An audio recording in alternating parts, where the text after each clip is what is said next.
High court ತೀರ್ಪಿನ ಬಗ್ಗೆ ಒಂದ್ ಕಡೆ ಸಿಎಂ ಟೆನ್ಷನ್ ನಲ್ಲಿದ್ದಾರೆ. ಇನ್ನು ಮುಡಾ ಪ್ರಕರಣದಲ್ಲಿ ಸಿದ್ದರಾಮಯ್ಯ ಪಾತ್ರ ಏನೂ ಇಲ್ಲ.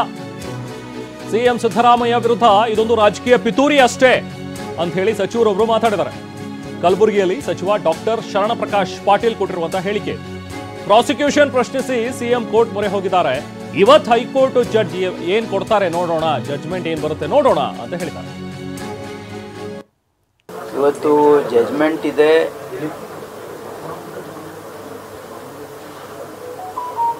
ಯಾಕಂದರೆ ಗವರ್ನರ್ ಕೊಟ್ಟಿರ್ತಕ್ಕಂಥ ಏನು ಪರ್ಮಿಷನ್ ಇದೆ ಅದು ಸರಿಯಾದುದಲ್ಲ ಅಂತ ಹೇಳೇ ನಾವು ಕೋರ್ಟಿಗೆ ಪಿಟಿಷನ್ ಹೋಗಿರ್ತಕ್ಕಂಥದ್ದು ಮಾನ್ಯ ಮುಖ್ಯಮಂತ್ರಿಗಳು. ಹಾಗಾಗಿ ಇವತ್ತು ಜಡ್ಜ್ಮೆಂಟ್ ಇದೆ, ಕಾದು ನೋಡೋಣ. ಈಗ ಯಾಕಂದರೆ 12 ಗಂಟೆಗೇನು ಇವತ್ತು ಪೋಸ್ಟ್ ಮಾಡಿದ್ದಾರೆ. ಬಂದ ಮೇಲೆ ಸರ್ಕಾರ ಏನು ಮಾಡಬೇಕು ಅಂತಕ್ಕಂಥದ್ದನ್ನು ಮಾನ್ಯ ಮುಖ್ಯಮಂತ್ರಿಗಳು ಮತ್ತೆ ಪಕ್ಷ ವಿಚಾರ ಮಾಡ್ತಾರೆ. ವೇಳೆ ಸಿಎಂ ಅವರು ಅಗೇನೆಸ್ಟ್ ಆಗಿ ಪ್ರಾಸಿಕ್ಯೂಷನ್ ಅನುಮತಿಸಿ ಕೊಟ್ಟರೆ ನಾನು ಊಹಾಪೋಹಗಳಿಗೆ ಹೋಗಲ್ಲ. We don't want to speculate. ಏನಾಗ್ತದೆ ಆದ್ಮೇಲೆ ನೋಡಿ ಮಾಡೋಣ, ವಿಚಾರ ಮಾಡ್ತೀನಿ. ಆಮೇಲೆ ಇದರಲ್ಲಿ ಯಾವುದೇ ಹುರುಳಿಲ್ಲ ನೋಡಿ. ಫಸ್ಟ್ ಆಫ್ ಆಲ್ ಈ ಕೇಸ್ ಇದೆಯಲ್ಲ, ಮೂಡಾ ಕೇಸಲ್ಲಿ ಮುಖ್ಯಮಂತ್ರಿಗಳದ್ದು ಏನೂ ಪಾತ್ರ ಇಲ್ಲ. ಇದು ಅವ್ರಿಗೆ ಅಲಾಟ್ ಆದಾಗ ನಮ್ಮ ಸರ್ಕಾರ ಇರಲಿಲ್ಲ, ಅವರೇನು ಮುಖ್ಯಮಂತ್ರಿ ಇರಲಿಲ್ಲ, ಅವ್ರೇನು ಇನ್ಫ್ಲೂಯೆನ್ಸ್ ಮಾಡೋಕ್ಕೆ ಸಾಧ್ಯ ಇರಲಿಲ್ಲ. ಮತ್ತು ಏನು ಕಾರಣಕ್ಕೆ ಆಗ್ತಾ ಇದೆ ಇಲ್ಲ ಗೊತ್ತಿಲ್ಲ. ಇದು ಒಂದು ಪಿತೂರಿ ಇದೆ ಅಷ್ಟೇ. ಆಮೇಲೆ ಇನ್ನೊಂದು ಕ್ಲಾರಿಫಿಕೇಶನ್, ನಾಳೆ ಪ್ರೆಸ್ ಕಾನ್ಫರೆನ್ಸ್ ಕರೀತಾ ಇದ್ದೀನಿ ಬೆಂಗಳೂರಲ್ಲಿ. 12 ಗಂಟೆಗೆ ನಾಳೆ ಪ್ರೆಸ್ ಕಾನ್ಫರೆನ್ಸ್ ಕರೀತಾ ಇದ್ದೀನಿ.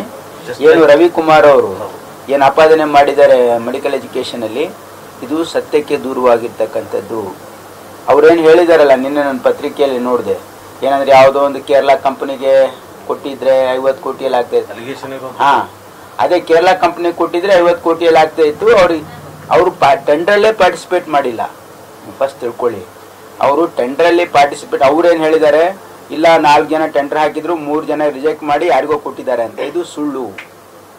ಅವರು ಸಿಎಂ ಸಿದ್ದರಾಮಯ್ಯ ಪರವಾಗಿ ಎಚ್.ಕೆ. ಪಾಟೀಲ್ ಅವರು ಕೂಡ ಮಾತಾಡಿದ್ದಾರೆ. ಸಿಎಂ ಸಿದ್ದರಾಮಯ್ಯ ಯಾವುದೇ ಕಡತಗಳಿಗೆ ಸಹಿ ಹಾಕಿಲ್ಲ, ಸಹಜ ನ್ಯಾಯವನ್ನ ನಿರೀಕ್ಷೆ ಮಾಡ್ತಾ ಇದ್ದೀವಿ ಅಂತ ಹೇಳಿ ಎಚ್.ಕೆ. ಪಾಟೀಲ್ ಮಾತಾಡಿದ್ದಾರೆ.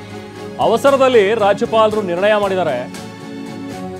ಎರಡೂ ಕಡೆಯಿಂದಲೂ ಕೂಡ ನ್ಯಾಯಮೂರ್ತಿಗಳು ಈಗ ವಾದವನ್ನ ಆಲಿಸಿದ್ದಾರೆ. ಅವರು ಸರಿಯಾದಂತಹ ಒಂದು ಜಡ್ಜ್ಮೆಂಟ್ ಕೊಡ್ತಾರೆ, ಸಿದ್ದರಾಮಯ್ಯ ಪರವಾಗಿ ತೀರ್ಪು ಬರುತ್ತೆ ಅನ್ನೋ ವಿಶ್ವಾಸ ನಮಗಿದೆ ಅಂತ ಹೇಳಿ ಎಚ್.ಕೆ. ಪಾಟೀಲ್ ಮಾತಾಡಿದ್ದಾರೆ. ನ್ಯಾಯವನ್ನು ನಿರೀಕ್ಷೆ ಮಾಡ್ತಾ ಇದ್ದೀವಿ. ಸಿದ್ದರಾಮಯ್ಯನವರು ಯಾವುದೇ ಫೈಲ್ ಮೇಲೆ ಆರ್ಡರ್ ಮಾಡಿಲ್ಲ, ಮೌಖಿಕ ಆದೇಶ ಕೊಟ್ಟಿಲ್ಲ. ಆಮೇಲೆ ಮಾನ್ಯ ರಾಜ್ಯಪಾಲರು ಅವುಗಳನ್ನು ಪರಿಗಣನೆಗೆ ತೆಗೆದುಕೊಳ್ಳುವಾಗ ತಮ್ಮದೇ ಆದ ರೀತಿಯಲ್ಲಿ ತೆಗೆದುಕೊಂಡಿದ್ದಾರೆ, ಅವಸರದಲ್ಲಿ ತೆಗೆದುಕೊಂಡಿದ್ದಾರೆ. ಇವೆಲ್ಲ ಚರ್ಚೆ ಆಗಿದೆ, ಕೋರ್ಟ್ನಲ್ಲಿ ಆರ್ಗ್ಯುಮೆಂಟ್ಸ್ ಆಗಿದೆ. ಎರಡೂ ಬದಿಯಿಂದನೂ ಮಾನ್ಯ ಗೌರವಾನ್ವಿತ ನ್ಯಾಯಮೂರ್ತಿಗಳು ಎಲ್ಲ ಕೇಳಿದ್ದಾರೆ. ಆ ಹಿನ್ನೆಲೆಯೊಳಗೆ ನಮಗೆ ವಿಶ್ವಾಸ ಇದೆ, ಇವತ್ತು ನ್ಯಾಯ ಸಹಜವಾಗಿ ಮಾನ್ಯ ಸಿದ್ದರಾಮಯ್ಯನವರ ಪರವಾಗಿ ಬರ್ತದೆ. ತೀರ್ಪು ಏನು ಬರುತ್ತೆ ಅನ್ನೋಂಥದ್ದು ಈ ಕ್ಷಣಕ್ಕವರೆಗೂ ಎಲ್ರಿಗೂ ಇರುವಂಥದ್ದು. ಒಂದು ವೇಳೆ ಸಿಎಂ ವಿರುದ್ಧ ಏನಾದರೂ ತೀರ್ಪು ಅಂದರೆ ಮುಂದಿನ ಕಾನೂನು ಹೋರಾಟಗಳು ಯಾವ ರೀತಿ ಇರುತ್ತೆ ನೋಡಿ. ಒಂದು ವೇಳೆ ಅದು ಹಿಂಗಾದರೆ ಹಂಗಾದರೆ ಅಂಥೇಳಿ ಕೋರ್ಟಿನ ತೀರ್ಪಿನ ಬಗ್ಗೆ ಮಾತನಾಡೋದು ಸೂಕ್ತ ಅಲ್ಲ. ಒಬ್ಬ ಕಾನೂನು ಮಂತ್ರಿಯಾಗಿ ಕೋರ್ಟ್ನಲ್ಲಿ ಹಿಂಗೆ ಬಂದರೆ ಹೆಂಗೆ, ಅದು ಹಂಗೆ ಬಂದರೆ ಹೆಂಗೆ ಅಂಥೇಳಿ ಮಾತನಾಡುವಂಥ ಆ ಒಂದು ಚರ್ಚೆಗೆ ನಾನು ಇಳಿಯೋದಿಲ್ಲ. ಸರ್, ರಾಜಕೀಯವಾಗಿ ಒಂದಷ್ಟು ಬದಲಾವಣೆಗಳಾಗಬಹುದು, ಶಕ್ತಿನೂ ಅವರಿಗೆ ಒಂದಷ್ಟು ಶಕ್ತಿನೂ ಬರಬಹುದು. ಬಟ್ ಆ ಪೊಲಿಟಿಕಲ್ ಕಾನ್ಸಿಕ್ವೆನ್ಸಸ್ ಅನ್ನು ಫೇಸ್ ಮಾಡೋದಕ್ಕೆ ಕಾಂಗ್ರೆಸ್ ರೆಡಿ ಆಗಿದೆ. ಕಾಂಗ್ರೆಸ್ ಪಕ್ಷ ಶತಮಾನವನ್ನು ದಾಟಿ ಬಂದಿರತಕ್ಕಂಥ ಪಕ್ಷ. ಇಂಥ ಘಟನೆಗಳನ್ನು ನಾವು ಎದುರಿಸಿದ್ದೇವೆ, ಸುಳ್ಳು ಪ್ರಚಾರಗಳನ್ನು ನಾವು ಎದುರಿಸಿದ್ದೇವೆ.